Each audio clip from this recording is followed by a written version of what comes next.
دا یو بل سوال دی یو بلګری کړی دی چې په مانځ کې انسان ته وسوسې راځي د دې وسوسو د پاره څه علاج ته کرشته دی جواب دار چې دا وسوسې راځي نو دا شیطان طرف نه راځي او قران کریم کې الله رب العالمین د دې د وسوسو نه د پنۍ د پاره موږ ته اخیری صورت کې وایي من شر الوسواس الخناس د شر د وسوسې چې اونکې نه پنۍ واړم چې غپټیدون کوي دا شیطان چې دا انسان ته وسوسې ورځي په هغه صورت کې چې کله انسان د الله د ذکر نه غالب شي لکه یو حدیث کې راغلی دی دا انسان چې کوم دی د پر زړه باندې د شیطان دا ګونټه لګولې وي نو چې کله د ذکر وکي نو د ایس په شابه نشي چې کله ذکر پید به بیرته راځي او وسوسې ته ورځي دا حدیث کې راغلی دی یو بل حدیث کې چې کله اذان وشي نو ادبر الشیطان وله زرات شیطان په شاشي منډه وهي او هغه هواګانې خارجي نو کله چې اذان ختم شي بیا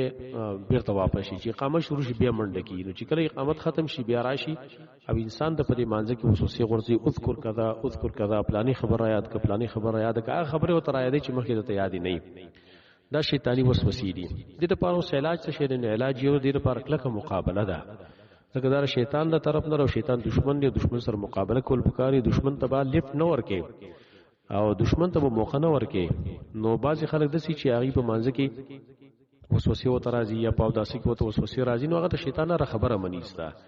مثلا شیطان وسوسه ته دا ورځي چې یاره دا پلانې اندام دی ویننځ او دا د کم انځل دي کې بوز دی پاتې شوی بس دا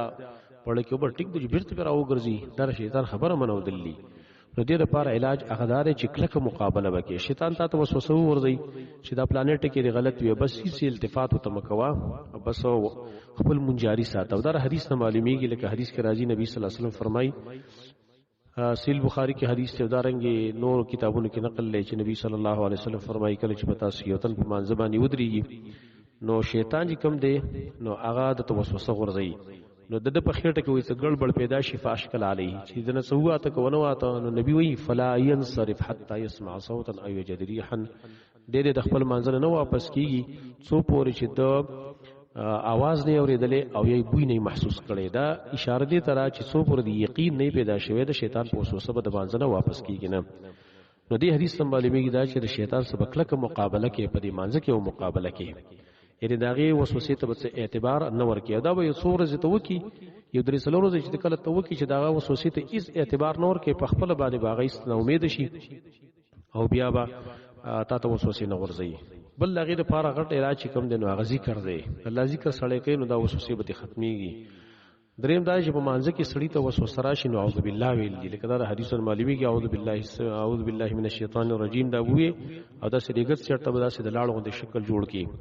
دا طریقه د وسوسې د ختمولو په مانځ کې